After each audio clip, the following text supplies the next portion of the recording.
Morning, troops. It's Road Geeks Adventures. Woohoo! Broadcasting from the really cold Clintonville section of Columbus, Ohio.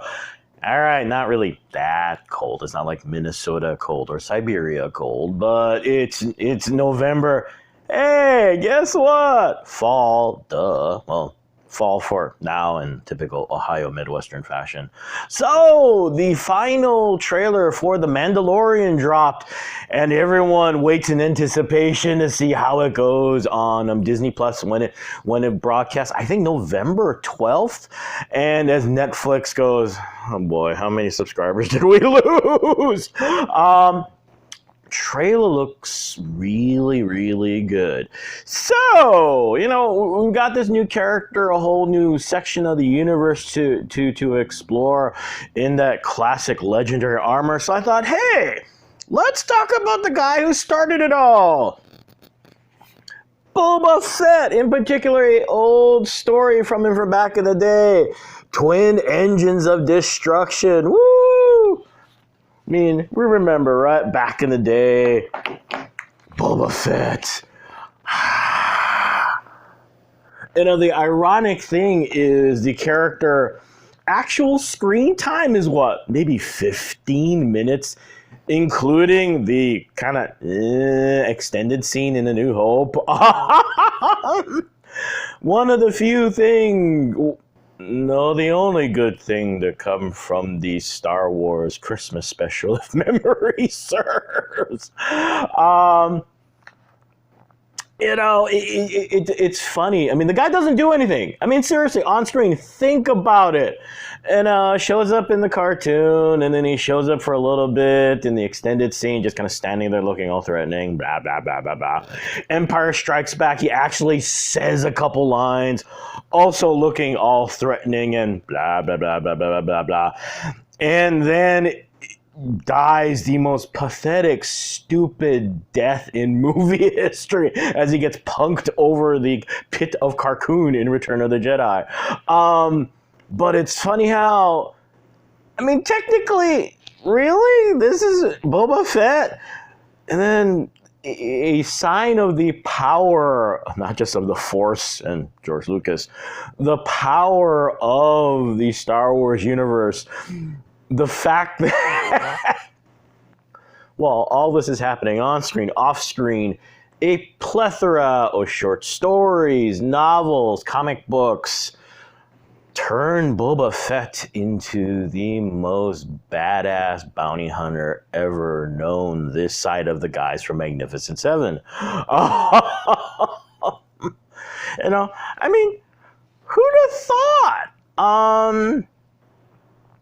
And one of the there like I said, there are tons of stories about his legend.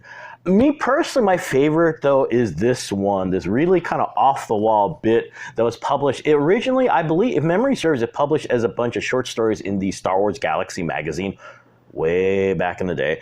And then they realized it's Boba Fett, duh. They decided to publish it as a one-shot story, Twin Engines of Destruction.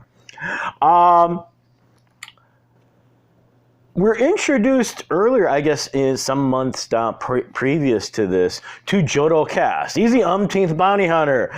Bounty hunter in Mandalorian armor that looks kind of similar to Boba Fett's.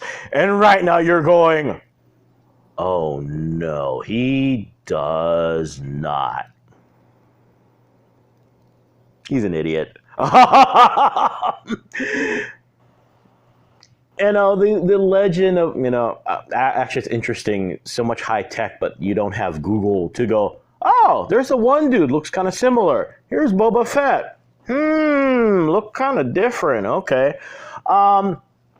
Apparently people still don't pay attention. Wow, kind of like now. So Jodo Kast is cashing in on the rep for higher bounties. Yeah, this gets bad.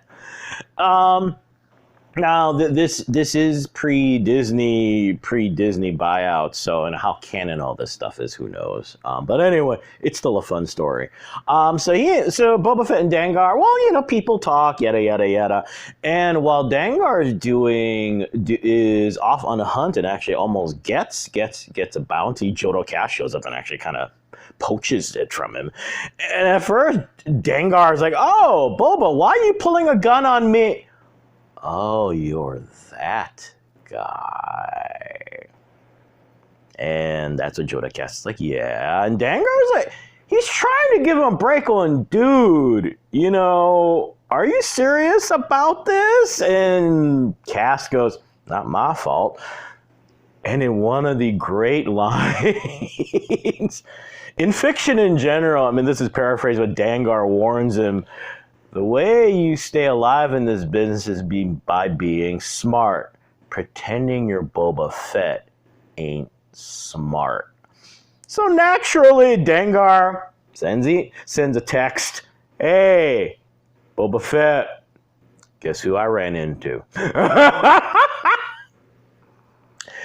And what happens is, in the story, Boba Fett's going, "Oh, him. You found where he is. All right."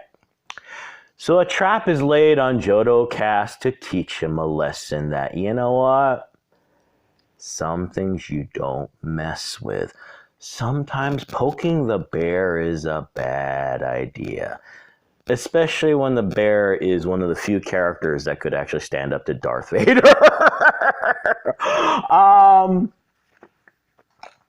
It's a fun. It's not a long story. Okay, remember this. I think this ran across maybe 4 issues of the Galaxy magazine. So it is really a short read, but it's a lot of fun. The bits of dialogue between Dangar and Boba Fett are hysterical.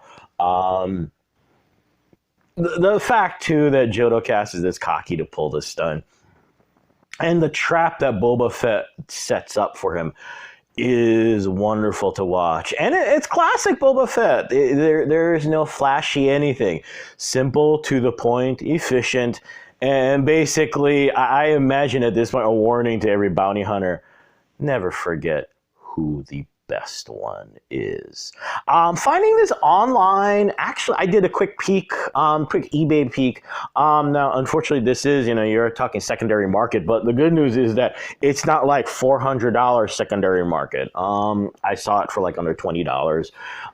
If memory serves, this is also available in one of the compilations that Dark Horse has put out. So it's something to check out. So there you go. Something to whet your appetite before The Mandalorian comes out.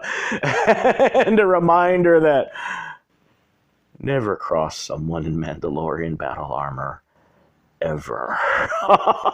So hey, y'all have a good rest of the weekend. May the Force be with you, and please be smart. May the odds be in your favor. And always, as always, be good to each other. Okay, peeps? Y'all take care. Bye.